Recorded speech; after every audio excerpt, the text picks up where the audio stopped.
So today we are making a snake pencil topper, yeah, with pipe cleaner. So pipe cleaner is really easy to get from any crafty place, really cheap, and masking tape again. Masking tape is so good for arts and crafts just because you can draw on it, paint on it, and it's just brilliant to mould as well. So wrap around your masking tape, I should say, around your pipe cleaner.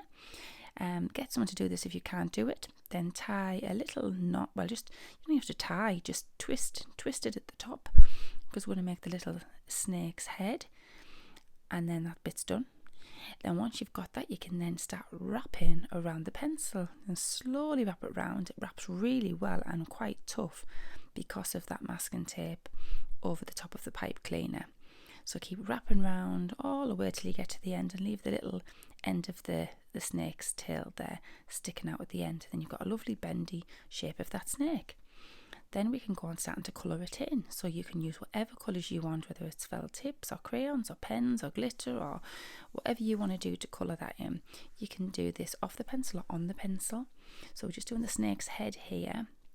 On the pencil it's a little bit more easier if you want to do some detail, so I'm just going to do a little bit of green around the yellow just to give it a little bit of detail there, and then some extra detail in the middle.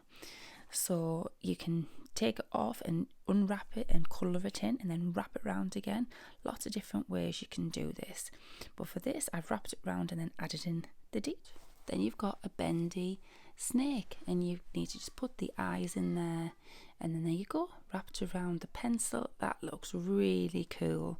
All different colours you could obviously do, and if you move it off the end a little bit, you've got a little bit of a rattlesnake going on. So have it half on, half off the pencil. You've got some quirky things going on when you are drawing and colouring in. You will really enjoy doing this, and it's really easy to do, and you can make some really funky patterns. So we'll definitely come back and do maybe another pattern tomorrow, but have a little go of this one and keep checking in on what we're doing over here